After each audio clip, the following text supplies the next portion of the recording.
Hi, everybody. Gigi is in the house looking very sunburnt. It's got to be something about the way my blinds are or my light. I'm going to have to do something about that because that's just embarrassing. Hang on a second.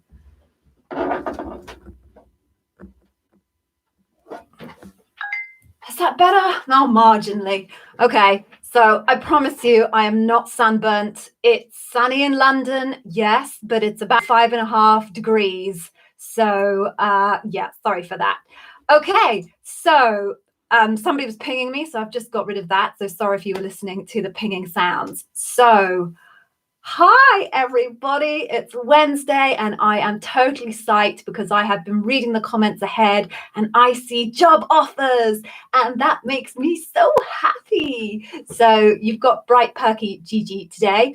So usually I wait a few minutes, but we seem to have lots of people here. So I do not want to waste a minute of our time because no doubt there will be more questions than there is time to answer the questions. So let's just go for it and see how we get on. I'm also going to move my camera down a bit because you're seeing far too much of my wall. There you go. Okay, so I am Gigi and I am the Amazon interview whiz. I figure most of you know that because you found me through my hard-worked YouTube channel that I've been working on for such a long time. So just briefly, don't want to bore you all, but I am, as I say, the Amazon interview whiz. Here's me, my little jumper of me, which I'm very proud of. And I interviewed and bar raised at Amazon across about 5 years. And I hired literally hundreds of Amazonians, tech, non-tech, dozens of different job families, lots of different countries as well. That's just one of the most exciting things about Amazon is you just get so exposed to so many different types of people and different job families and different cultures. It's amazing. Since leaving Amazon, I created my own Amazon interview preparation academy effectively. So I am absolutely passionate about this idea of Amazon interview expertise for everybody. When I was bar raising, I could see the difference between the candidates that had had some kind of coaching preparation and those that hadn't, and then discovered quite how expensive it is to do Amazon interview coaching. So I realized that I could make something much more affordable by making it digital. And that's what the Amazon Interview Whiz Academy is. About a tenth of the price, basically, of getting the same information from an interview coach. But I also have my YouTube channel so that anybody can get access to my expertise. And of course, I do these free sessions, which again, I make completely open. There's no registration, there's no exclusivity. It's here for everybody because that is my mission. In terms of some housekeeping then, so I will not be answering technical questions. There are about like 250, maybe more job families in Amazon, and no one person could possibly be a technical expert in all of those. My job as a bar raiser was to be an absolute expert in interview strategy and, of course, the leadership principles, which I can see in the context of pretty much any example anybody gives me from any type of skill set, from vendor managers to software development engineers to solutions architects to the guys that are responsible for building the roofs on the fulfillment centers. I can see the interview leadership principles in their answers regardless. So that's my specialty, and that's why you guys are here. Second thing is then that I will try and pick questions that are as useful for everyone as possible. Sometimes people ask me very specific questions. If I jump your question, I'm really sorry. I promise you, I don't mean to be rude, but I just want to make sure that everybody gets value from the hour odd that we're going to spend here. And if you really need the answer to the question, of course, you can go to my YouTube channel, put the question in the comments there. I pretty much answer 99% of all questions on YouTube. And then finally, please don't ask me general questions. Quite often people say, oh, Gigi, I'm applying for a program manager role. Can you give me some tips? Yes, I can. There are 2.5 hours worth of those tips on the YouTube channel. So if you want general tips, head to the YouTube channel first, listen to all of that. Then when the specific questions come on back here or put your question into YouTube. Okay, blurb over. Why don't we get going? So if you haven't been here before, What we do is we write questions in the comments box here on the right, and I will scroll through and I will attempt to answer them. I will attempt to welcome everybody because it's always nice to welcome people to my home, my wonderful abode here. So apologies if I get slightly diverted by saying hello and maybe getting your name wrong as well. I try. Okay, let's get going and just see how we get on. I think we'll probably run for a good hour today, which I am excited about. So I'm just going to start at the top. So let's go for IATA. Okay, you've got quite a string here. So let's just quickly read that. You cleared your phone screen. Excellent. Well done, you. That's brilliant. And welcome back, by the way. I do obviously know you've been here before. Okay, but your phone screen got cancelled for the other team and they're now consolidating the loop. Okay, right. So I'm just going to quickly pin this because this might be something that happens to people. It's definitely not the first time I've heard of this. So what's happened to you is you were originally on track for 2 different roles. You got phone screen for one and obviously nailed it because you're now through to the next stage. And what they've decided to do is rather than make you go through 2 sets of phone screen ones and then phone screen twos for the 2 different roles, which would be incredibly inefficient, really, they're going to consolidate it up, bring 2 different hiring managers onto your pipeline, let's call it, take you through the process. And then if they consider you to be bar raising, you might get lucky and have both hiring managers want to hire you, and then the choice is yours. Or it may be that they think that you have a stronger skill set in a particular grouping of leadership principles, which kind of directs you more towards one role than the other. So you wanted to know if there's anything extra that you should do. No, just do what you would have done if you were only interviewing for the one role, which is bring your strongest examples. You quite rightly say that you hope the leadership principles remain the same on both teams. If I were you, I would try and get hold. Hopefully you have the 2 job descriptions. If you don't have the 2 job descriptions, get hold of those 2 job descriptions and go through them and check the leadership principles. Now, it may be that the key leadership principles are not exactly the same between one team and another, but that doesn't really matter because the truth is, as you start to give your examples, not only will you be referencing data associated with a particular leadership principle that you created that example for, but without question, other leadership principles will bubble up as you give the example. And when your interviewers are collating the data and gathering the evidence and reflecting on the evidence that they've gathered, they'll still note any evidence that they've gathered on leadership principles that they didn't necessarily mean to ask you about, but through the process of your examples, it bubbled up. So any data that you provide that is indicative of any leadership principle, regardless of whether the interviewer was actually trying to get it from you, will be captured and discussed at debrief. Okay, so hopefully that was helpful. IATA, just do what you were going to do anyway. Best foot forward, best examples you can come with, nice structured story, and you will do great. Congratulations. And it's awesome that you're not having to go double track. That's a waste of your time and a waste of everybody else's. Okay, so good luck for that one. I'm going to move on. Let's see what else we've got. Michelle Singleton. Oh, you were on a break during your loop. Yes, I was so surprised to see somebody arrive at my Q&A in the middle of the session for their loop. It was very flattering. So let's just read on. Oh, you got the job. So Michelle, you're also an academy candidate, which is awesome. And you got an offer. Congratulations. Everybody, please congratulate Michelle. That's awesome. Well done. It's so tough to get a job in Amazon. Even in the normal non-pandemic world, it was tough to get a job in Amazon. So Michelle, you've done an awesome job. You obviously prepared really thoroughly, coming to my live, using my YouTube, becoming a Academy member. Be proud. I'm very proud of you. Thank you for joining today and letting me know. That's made me very excited. Okay, Harris, hi, you are more than welcome. Thank you for joining us today. Let's see what else we've got. Okay, Ben there, I'm going to pin your question. So you've got your panel on Friday for an SPM. I am definitely discovering something I didn't know before, which is Friday seems to be really popular for loops. It never used to be this popular. My loops were always quite cleanly dispersed through the year, but through the week. But now it seems like everything happens on a Friday. Maybe the whole work from home thing has changed the dynamic. Okay, so you've watched all my videos. Good. That is definitely a good start. And you need advice on how to determine which leadership principle they're referring to if they ask, tell me about a time. Okay, so pretty much every single question that you'll get then is going to start with, tell me about a time. Now, there'll be some deviations on the actual language, but effectively, every question that you're asked is an attempt to draw from you evidence from your career history. So they're looking for a specific example from the past.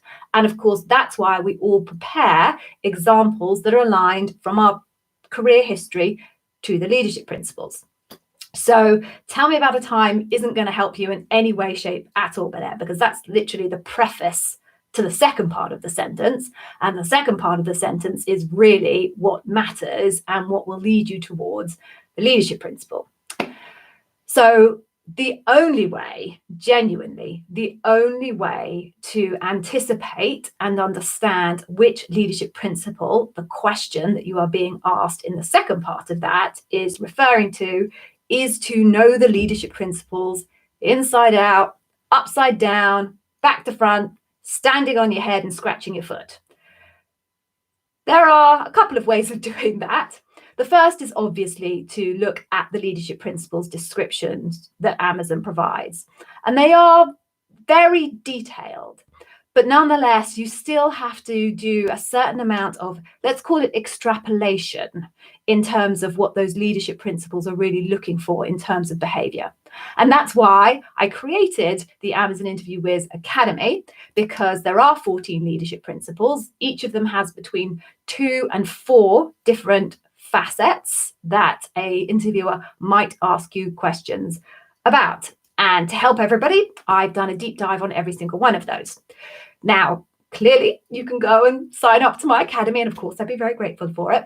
But if that's not what you're up for, then my suggestion is go to the academy and get the Customer Obsession Masterclass that I offer completely free, which I will put a link in at the end. That will show you how I break down the description from Amazon about the leadership principle, how I have then broken it down into its facets, and how I have also identified the particular behaviors that you might want to talk about in the context of your example for customer obsession. Hopefully, that will give you a guide as to how to deal with all of the other 14 leadership principles. And you can think about how I went about doing that and imagine how I went about doing that and do the same for yourself for all 14 leadership principles. Once you really understand the leadership principles, I won't say it will become obvious because that's disingenuous. To me, it's obvious because I've been doing this for like 6 years. But it will become clearer which of the leadership principles the question is leading you towards. Sometimes you might not be too sure. Things like earns trust and have backbone, disagree, and commit can be very similar in terms of the question, but it will get you closer. So that's my biggest piece of advice for you is study, study, study the leadership principles. Break them down, deconstruct them. Okay, I hope that was helpful. And again, please do go to the Customer Obsession Masterclass, completely free. And I really promise you it will help. Okay, moving on then. Thank you for that, Ben Air. Okay. Harris. Okay, yes, I'm going to pin this question because this does also happen. Not hugely frequently, but it does happen. So you have your second phone screen today. Originally, it should have been only one. What might be the reason for this? So there can be a few different reasons, to be honest with you, Harris. One could simply be that somebody didn't get the process right. Different teams have different ways of working. Some teams like 2 phone screens and then panel. Other teams, or loop, sorry, depending on what language you use. Other teams are quite happy with 1 phone screen and then taking straight to panel. Now, when you've got a recruiter that maybe has moved in from another team, or the team have decided to change their policy, sometimes things slip through the cracks and somebody thought there was only one phone screen and actually the team's policy is 2 phone screens. That's one thing that could have happened. The second thing that could have happened is that someone might have had a look at your phone screen notes from the first interviewer and potentially not be 100% convinced that you are the right person to take through to Loop. Now, I'm not saying this is definitely the case, but I'm just explaining to you the different scenarios that might happen. So I, as a hiring manager, would have on occasion looked at a phone screen done by one of my team who would support me on my first phone screens, look at the resume of the candidate that was going to be one of my DRs, and therefore I'm the hiring manager, and looked at the interview questions and thought, I'm not sure that maybe the interviewer asked the right questions, or that the depth of evidence is here to convince me that I want to impose on 5 other Amazonians the very heavy task of a full loop, which is probably going to be about, let's say 10 to 11 hours worth of business time committed to a loop.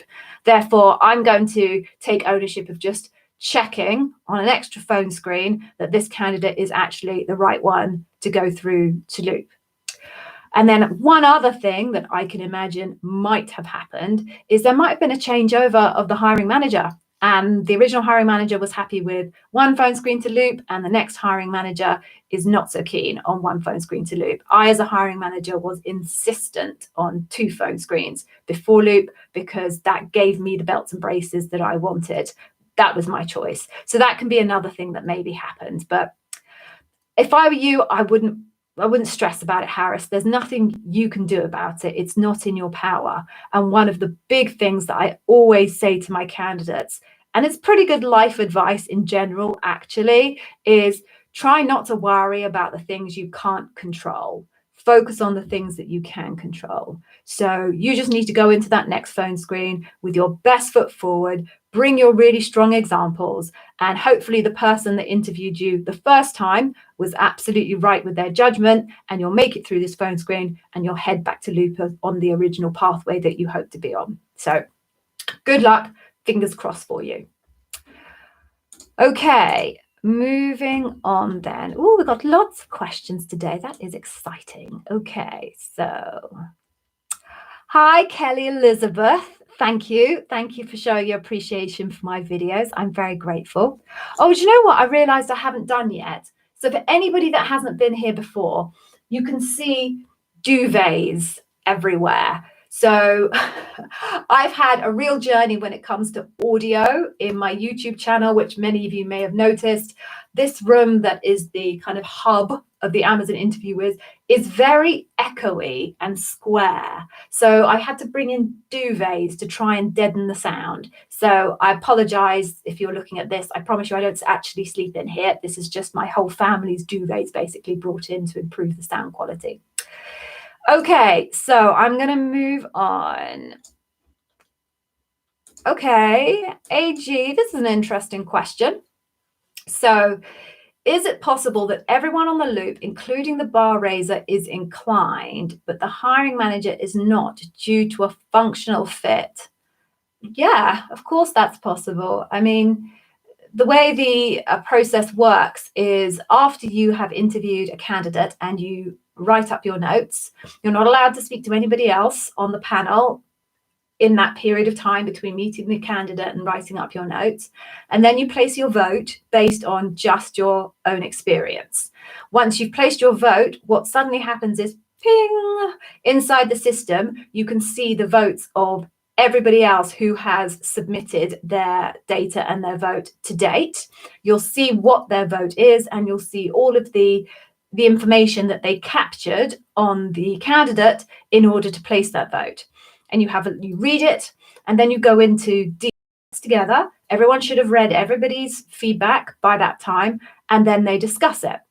Now, what will usually happen is a bar raiser will open the debrief saying, now everybody's had a chance to read everybody's data. Would anybody like to change their vote? Because the bar raiser goes into the debrief knowing what everybody's vote is.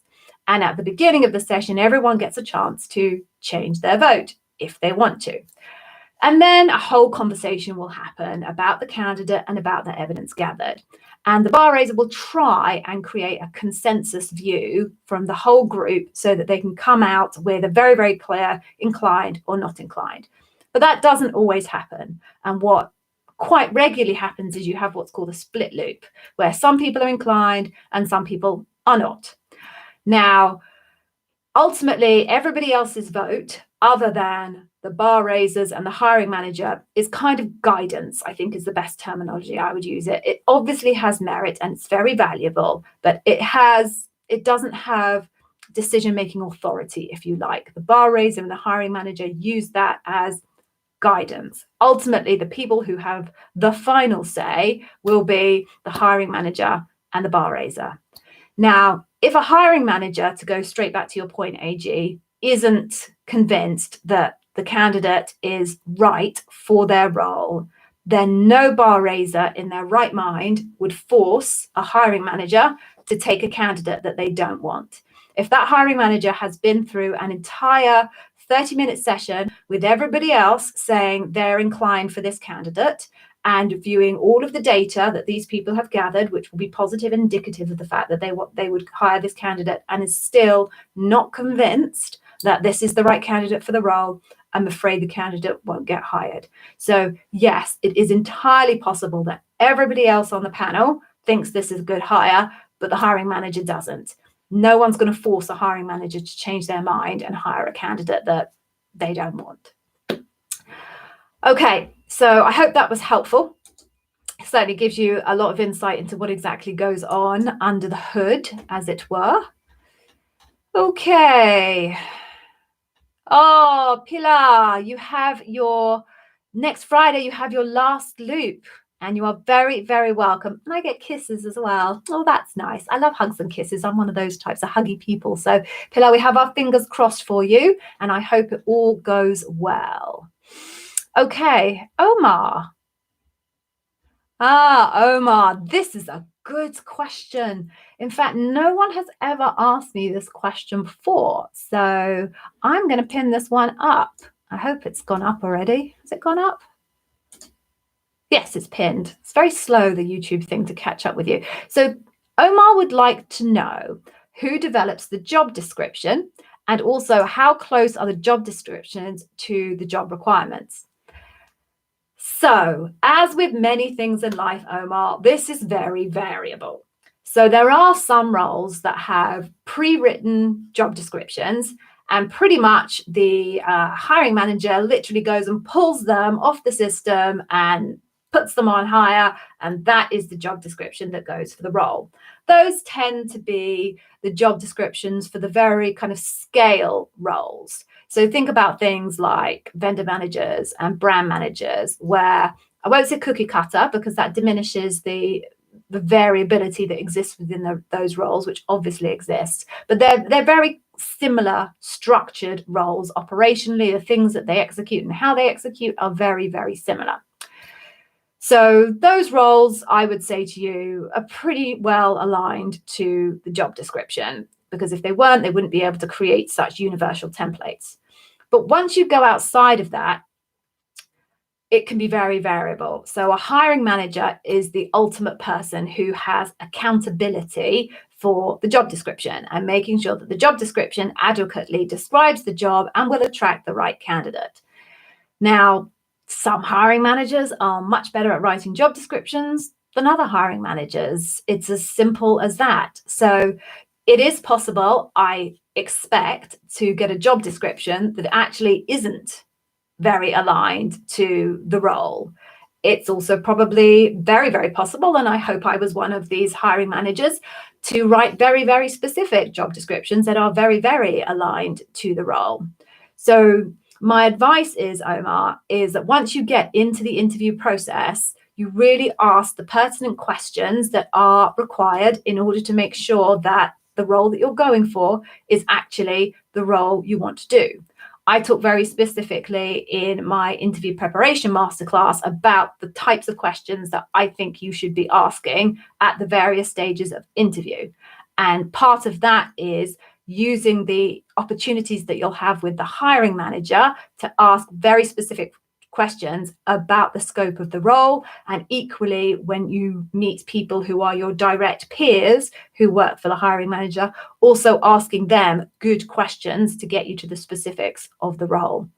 So the answer is a bit of a kind of vague, how long is a piece of string type answer, Omar. Sometimes they might be very, very close, and sometimes they may be very, very far away. You can't assume it, so you need to take ownership of the situation and ask the right questions of the recruiter. Obviously, that's a resource you have access to, and anybody that you meet in the interview process, with the exception of the bar raiser, who will not be able to answer that question because they will not be part of the team and part of the group that you are hiring for. So don't waste your time asking the bar raiser anything about the job description or anything about the team. Their job is all focused on the leadership principles.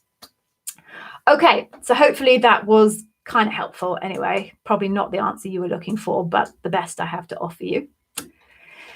Okay, let's keep going. Okay, Rania, I hope I have your name correctly pronounced there.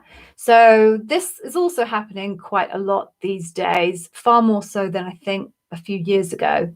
So after an on-site interview for a TPM, the recruiter offered you a different position, PM. This is common, and they will create it, and there will be another mini interview. How will this mini interview be different? So I don't think it will be very different, only insofar that you probably will have a different couple of people coming to interview you that you haven't met before, and probably fewer of them. But any interview at Amazon, you should always expect to have to answer questions on the leadership principles. Now, sometimes hiring managers go rogue and they decide that they don't need to ask questions on the leadership principles and they can just walk through your resume. Sorry, British, we always use CV, and it doesn't matter how many times I do these things, I always say CV, that they might just want to go through your resume. So be prepared that it might be a trot through your resume, or it might be behavioral questions. People play it kind of slightly on the wing, let's put it, when they're not going through a formal process with a bar raiser. So expect the same thing. I am anticipating you would have been prepared to talk about your resume initially, and you would have been prepared to do leadership principle questions, or quite frankly, they wouldn't have decided they still want to look at you for a PM rather than a TM role. So TPM role. So I think much of the same, to be honest with you, Rania, just fewer people.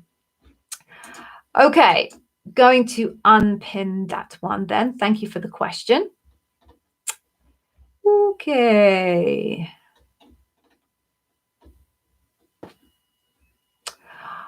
Okay. Oh, I'm not sure how to pronounce this one, so I'm sorry, I'm going to get this wrong. So I'm going to go for Anirdu. Rude. Sorry, that's horrible. I'm really sorry. Okay, so you went through your loop. Oh, you went from first screen to loop. You're waiting to hear back from last Thursday. Okay. You regret having to repeat some of the examples.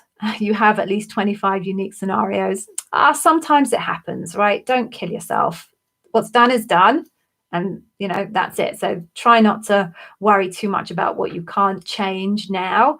So last Thursday, so that's fine. Today is, do you know what? I've lost sense of space and time. We had a bank holiday here this week. So it's Wednesday today. So Friday is one day. Monday is Tuesday. 2 days. Tuesday is 3 days. Wednesday is 4 days. And then Thursday is Friday, 5 days. So you'll probably expect to hear on Thursday or Friday your outcome. If you don't hear, don't worry too much. It's definitely not correlating with your performance. Sometimes it's just hard to organize the debrief. So if you probably haven't heard by, say, Monday, do give your recruiter just a little bit of a prod and remind them that obviously still here waiting, but fingers crossed. And I'm sure everybody else here is sending you the best possible vibes that we can. Okay, so let's move on. So Domenico, good evening. You're preparing for panel. Oh, and you've got the Ultimate collection and it's helping you a lot. Awesome. Really, really pleased. Depending on when your loop is, we will also have a Q&A session for Amazon Interview Wiz Academy students next Thursday, which is a little bit more intimate and I can go into a bit more conversational stuff. So if you haven't had your loop by then, please make sure you come along to the Q&A session next Thursday. You will find all the details about how to get there in your support sheets. Okay, so moving on. Thank you for joining though, Domenico. Okay. Yeah. Double check the link again, Domenico. I updated the links for Discord this morning, actually, because Discord messed up and my everlasting link died. So recheck your support sheet. And if you still have problems, contact me. Okay, sorry, everybody. Moving on. Oh. All right, let's have a look at this. Shashank, hello. So you've got a writing exercise followed by the loop. Yes, that makes sense. Now they've scheduled another round. This is for a senior PM tech. Yes. What does that mean? Is the last one a bar raiser? Interview by a senior SDM. Well, if you've been through loop, you should have already had a bar raiser on your loop. So if there is one final round, so I can't tell you if you had a bar raiser, but there's no way as an external candidate you should be going through an interview process that didn't have a bar raiser on your loop. So if there's one final round, what's happened is the team just couldn't come to a conclusion. It was probably pretty split between the hiring manager and the bar raiser. This is the usual scenario for this, where the hiring manager and the bar raiser just can't agree. And the bar raiser isn't feeling passionate enough to pull out their veto card. Or vice versa, the hiring manager is on the other side of the fence to the bar raiser, and the bar raiser again doesn't want to force them to do something they don't want to do. And what they'll do in that situation is they will put one more person into the mix to interview you as someone that is just, usually it's the manager of the hiring manager. That may not be the case in your scenario, but that's usually the case. And that person is basically coming in to just kind of like, right, say one final roll of the dice. Let me give my opinion on this person and we will take the decision from there. Now, if that is the situation that you're in, I will give you some heartening news, I hope, which is that's exactly what happened to me on my loop when I was interviewing for Amazon. My manager and actually the bar raiser were aligned and were inclined, but one of my manager's direct reports, who was going to be a peer of mine, really wasn't. And she was a very influential person and they just didn't feel that they could overrule her without one final interview. So I met the VP of the team, we had our interview, and the rest is history, as they say. So if this is happening to you, I just don't want you to be worried that it is a fait accompli, that you're not going to make it through. It's not the case. Plenty of people have that extra interview for the extra bit of data and make it through to Amazon. So fingers crossed, just do everything you did before again. If it, it's obviously good because they're still not in a position where they are comfortable closing the door on you. So bring it on again and fingers crossed for you. Okay. So I'm going to unpin this one. Whoop, jump, jump, jump. Sometimes it jumps and I lose control of it. Okay, so. Okay. So, MD. When asked about a low performer, you have an example where you helped someone to improve and got on track, and others didn't improve and eventually left the company. Which example to choose? Now that's an interesting dilemma.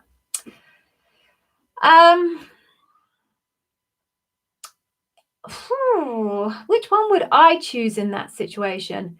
So I think you're always going to want to go for the one that has a positive outcome, because there's a heavy investment that has gone into people within an organization, be it Amazon or any other organization.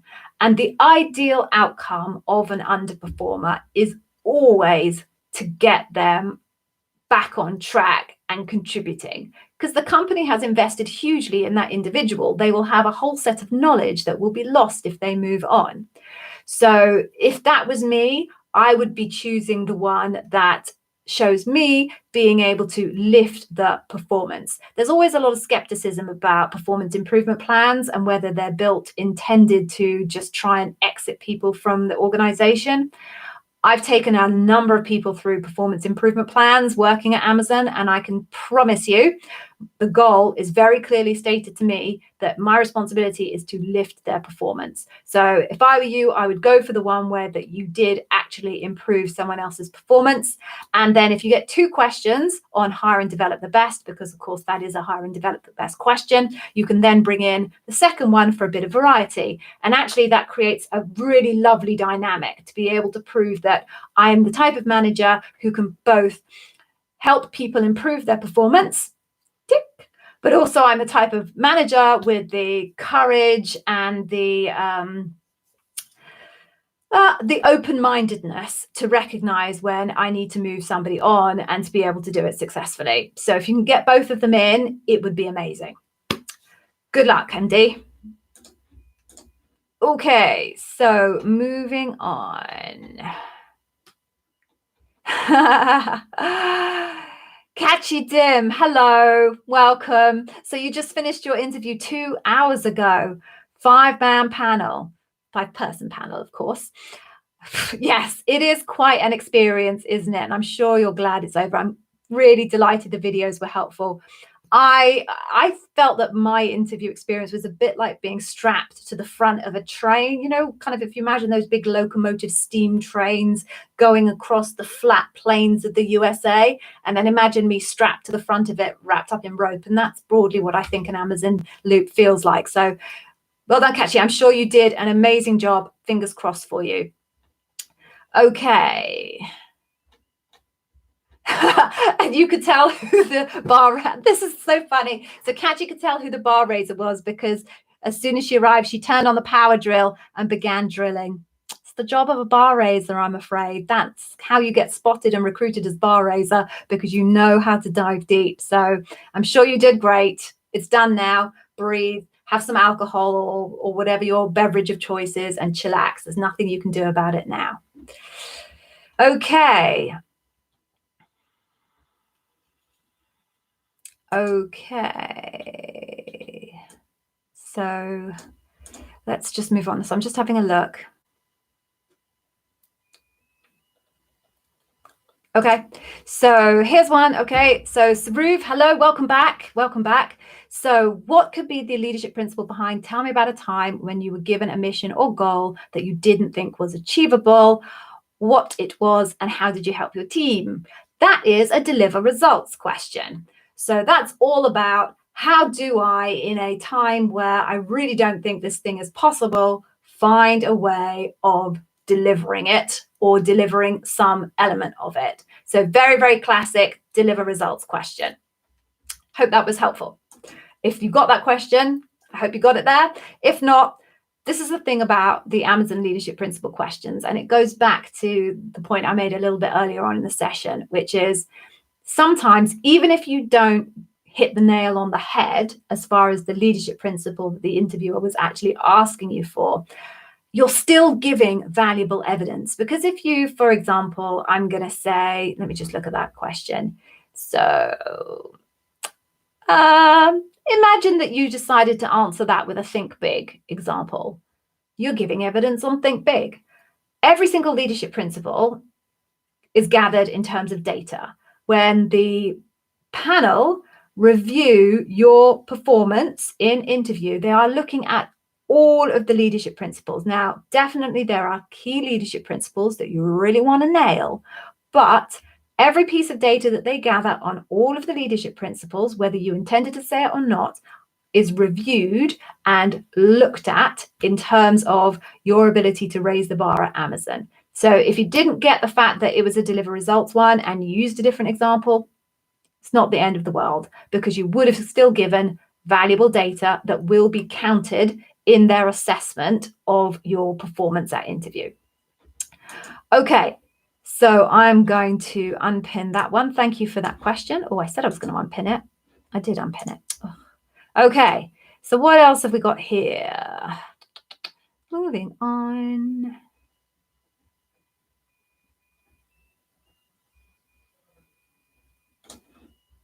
Okay.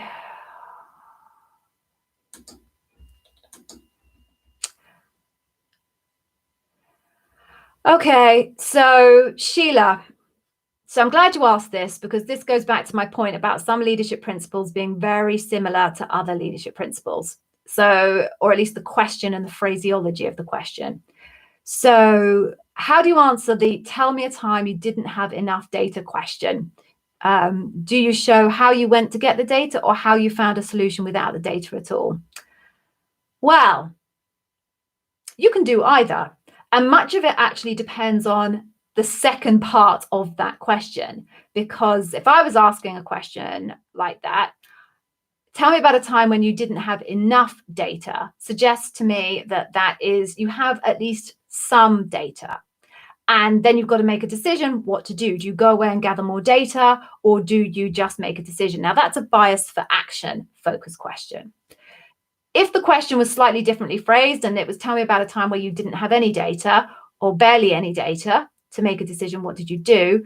That's more of an I'll write a lot, a point where you are able to make a decision without data, and you can draw on your experiences of the past or best case studies from kind of best practice, etc., to make a decision. Or indeed, you get someone else to make the decision because they know a lot more about the subject than you.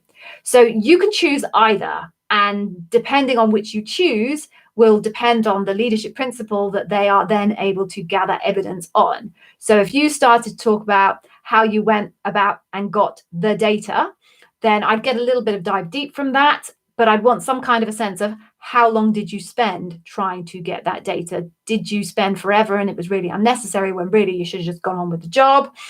Or did you spend the right amount of time and you just got a little bit more and off you went? So it kind of depends on how you chose to answer it. There's no right or wrong. And I think that's the other thing that you need to think about when you're kind of answering these questions is there's no right answer and there's no wrong answer. The only right answer is producing evidence and talking about your behaviors. The wrong type of answer is a 10,000 feet answer that tells me nothing about how you behaved, what you thought, what you said, how you acted. If you don't tell me those, it's the wrong answer. If you give me an answer that tells me about thinking, talking, acting, you're going to end up telling me some kind of behavior. It might not be a bias for action behavior. It might not be an I'll write a lot behavior, but you'll end up telling me about some kind of behavior because you're describing behaviors. So as long as you guys give detail and you talk about things, what I did, what I said, who I spoke to, what action that I took, then it's the right answer. It just might not be exactly the leadership principle that they were hunting for. But as I said, all behavioral information is gathered and discussed at the debrief, so it will have value. Okay, so thank you for that question, Sheila. I hope that was in some way helpful. Oh. Okay, MD again. Okay, I'm going to cover this one because the repeat questions is always a very common question that I get. So you had an on-site interview and received an invite to interview for another role with the same hiring manager and by the same hiring panel. Can I use some of the examples I provided in the first interview? So I guess, MD, you probably don't have much choice, because by the time you've made it all the way through to a panel on one particular rec, which is a job, you've probably used like most of your amazing examples that you have from your career history. And I think everyone on that panel, in that they've seen you before, will know that you've been through that other process flow already. So I would say yes, it's probably unrealistic for that group of people to expect you to come up with another 15 unique examples that you didn't use the first time. What you might want to think about to give them a little bit of a ooh is coming up with some new ones that you didn't use the first time. Now, it's a fine line, because if you're going to come up with new ones, I'm guessing you're going to be digging a little bit further down the quality pool than you would have done the first time, or you would have used them the first time. So it's a bit of a balance between how far down that quality pool you're willing to go in order to get some new and fresh examples. But if you can pepper in another kind of couple of new ones, then that would be a great thing to do. The other thing I would say is, if you can remember the examples that you used to the questions that you were asked in your first set, then try and use that example for a different leadership principle next time round, so that even though you're repeating the same example, you can give it a really fresh twist and spin. That's quite a good way of reusing examples, is to lean into a different leadership principle. So fingers crossed, hopefully that's helpful for you. Okay, let's go. Let's just do a time check. Okay, we've got 15 minutes left. Okay, so, okay. Shabu, welcome. I've definitely not seen your name before, so welcome. Thank you very much for joining us. I'm delighted to have you here. So you have a late afternoon interview scheduled on Friday for a senior program management, and you're worried that it will affect the interviewer's interest, knowing that they do this after a long day on a Friday afternoon. Shabu, as one thing I will tell you about Amazonians is they have endurance like no other group of people I have ever worked with.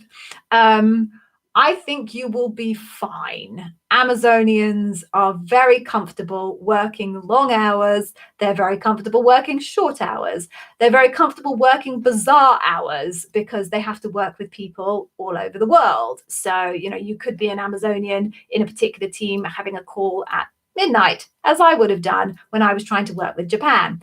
It's just the way it works. Now, people don't freak out. I'm not telling you that it's an incredibly arduous place to work. I'm not saying that.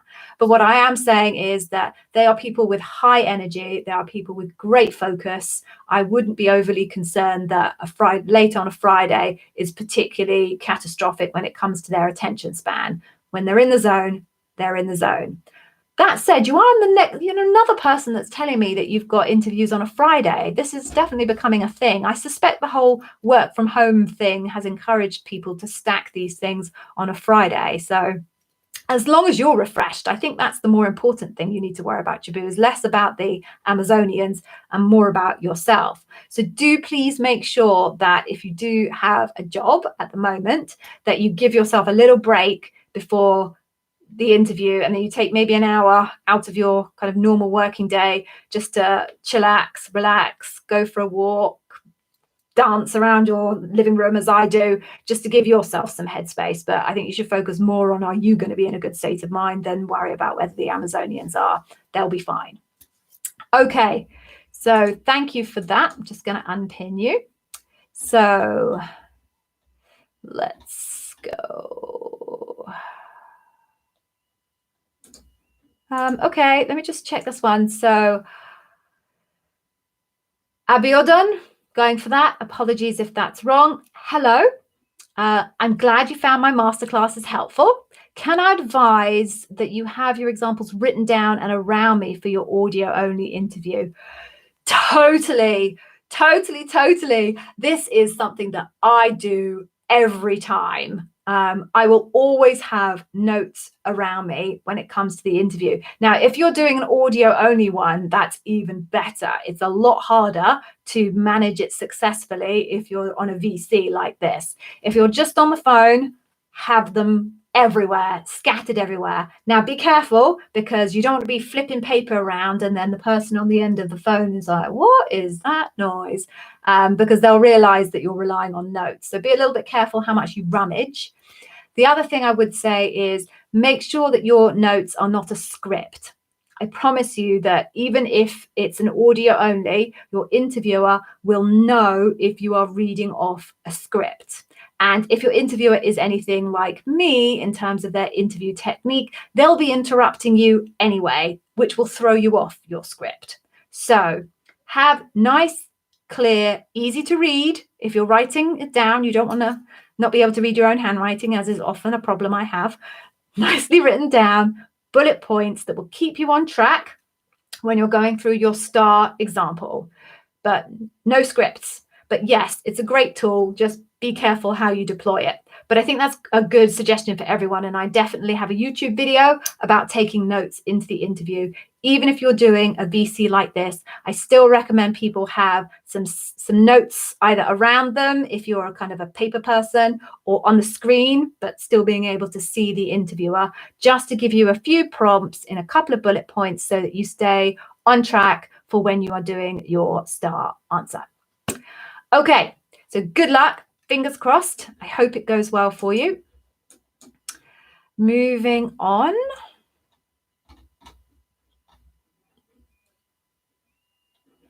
Okay, yeah, Domenico, I will answer this question because I also get this question quite often. So the question is it okay for you to ask the interviewer which leadership principle they're referring to? There's a very split opinion on this one inside Amazon.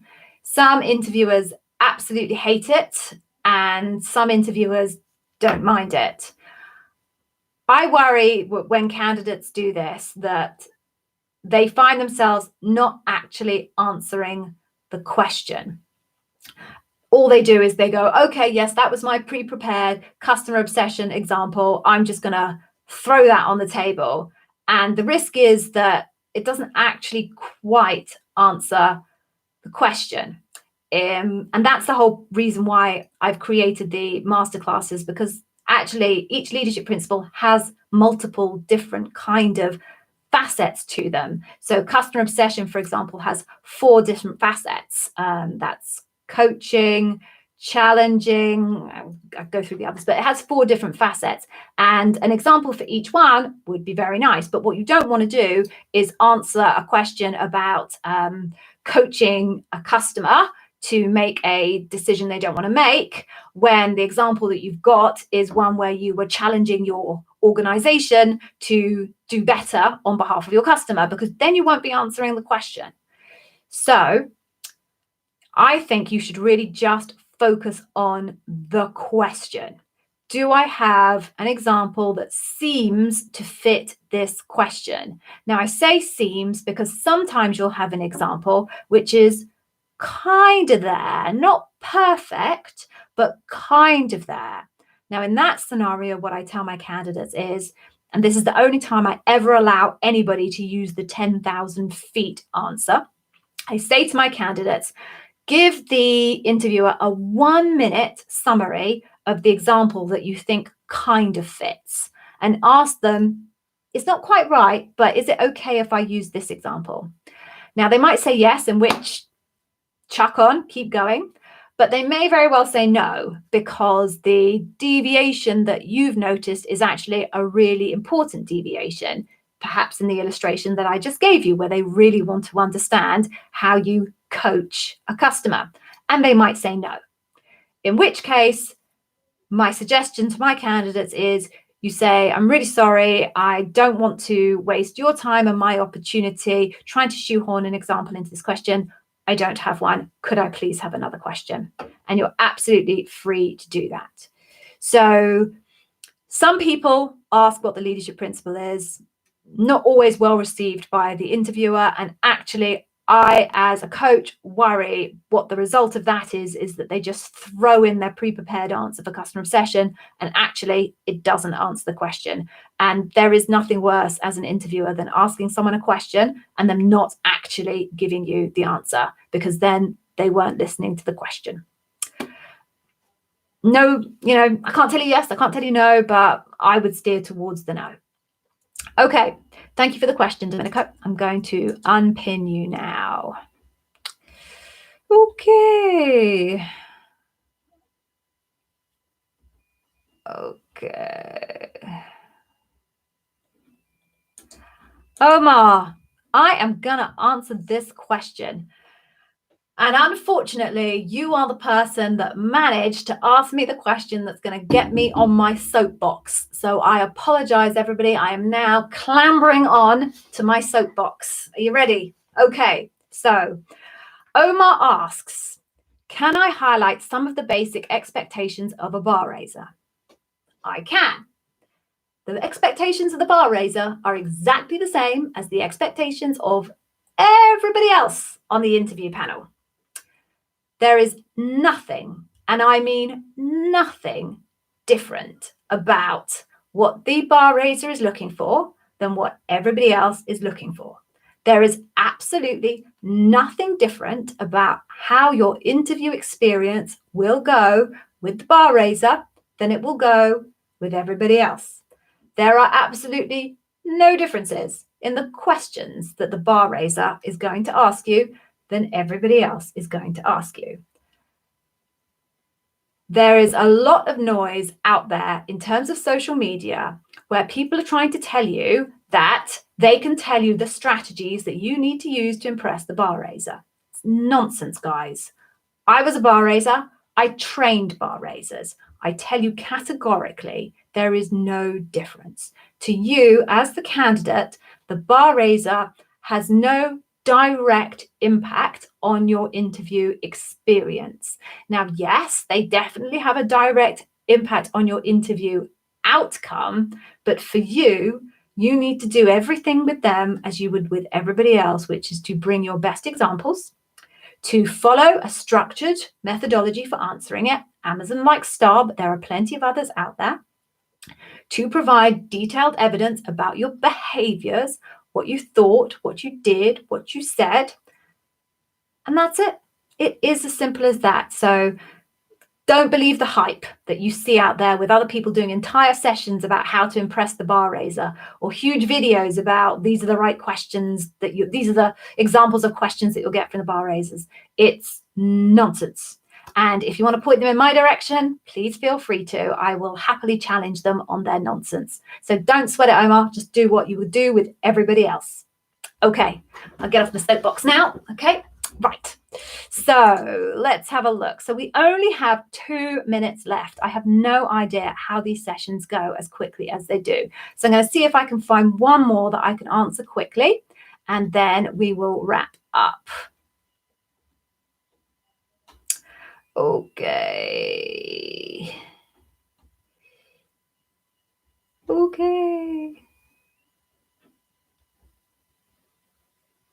Okay, so I'm going to pick this one last one. Right, Amit, hello, welcome. Thank you for joining for the final question of the session. So, what should you mention as the results section of the failure story? Is it how I failed and what was the impact, or what was the learning from the failure? Okay, so I'm glad you asked the failure story, because I think I did put a post on it on LinkedIn quite recently. Everyone is frightened of the failure story, and you shouldn't be, because actually the failure story is an ideal opportunity to show what an amazing leader you are. So this is how you approach the failure story. The first thing that you could do is give the context. So how did you end up failing in the first place? That's important. And this is very much an "I'll write a lot" question, by the way, guys. So the first situation piece is, how did you get into the failure in the first place? Because someone's made a bad judgment somewhere along the way. It might have been you. It might have been you with some extenuating circumstances, but they're going to want to see, how does Amit get himself into a situation where he's failed? So you get that done and you're clear about that. Everybody fails, right? You will fail at Amazon. They know. So they just want to know how you will deal with the inevitable. Okay, so you've set that up. Now, the next thing is, how did you recover? That's the really important thing, right? So when you have failed, talk to me about how you recovered. So what was your plan? What was your task for recovery? And then what actions did you take to recover? So what did you think? What did you do? Who did you speak to? How did you recover? So those are the actions. And then you want to get to the results. Now, the actual results themselves are obviously going to vary depending on the nature of the failure. So the result could be, and I'm thinking about an example where one of my team made a terrible mistake and managed to cost the German P&L about 4 million euro in the space of 3 hours by not clicking a checkbox on a system. Crazy that that's possible, but it was. So in her case, she could talk about the result being a complete change of the processes around this thing that she did that went catastrophically wrong. And she could talk about all of the different systems that got changed, all of the different processes got changed, and the fact that no one has ever in the subsequent 3 years made that same error again. That's her result. You know, the other result she might have used is about clawback and how they managed to claw back. Although they lost 4 million, the new processes and the changes that they've made very, very quickly allowed them to claw back X many million. She could talk about that as well. So it's kind of up to you what exact result to talk about. Now let's talk about improvement. So you guys may know from my YouTube channel that I advocate situation, task, action, result, improvement. So then we're talking about the learning here, Amit. So let's go back to this scenario that I was talking about a minute ago. She's going to want to be able to talk about, what did I learn from that experience? Now, in her particular scenario, she couldn't learn not to forget to hit the checkbox. Although, actually, what she did do is create a SOP, standard operating procedure, for herself to make sure that she wasn't relying on memory to do things. So perhaps that was her key learning, that she needs to always have a standard operating procedure for any of these type of processes, so that she has some level of forced automation, albeit some human intervention, forced automation to avoid the reliance on her own very susceptible human memory. Oh, and having learnt that, what I now do is, for every single subsequent process I do, I create an SOP. That actually allowed me, when I took on this other crazy system that is totally nonsensical and unintuitive, it allowed me to make sure that I didn't ever make a mistake. And I've been running that system for the past 6 months, and I have never once made an error. That's her learning. So she learned something and then she applied it. It's really important, guys, when you talk about your learning, if you really, really want to impress your interviewer, don't just talk about the learning, but say how you have subsequently gone on and used that learning to positive effect. That's always the thing that kind of makes people's jaw drop, that, wow, this person fails, recovers, learns, and implements. And that's the same for learning across any leadership principle. Show how you have used that learning in the subsequent months or years. Okay, Ashley Green, you made it to a live. We're about to shut down, Ashley. Sorry, guys, it's a bit of an in-joke between myself and Ashley about never actually making it to a live. I hope you've been here in the background, Ashley, and you've only just now told me that you've been here. If you've only just arrived, then you're a little bit late to the proceedings. All right, guys, so it's quite late here now. I'm going to shut down.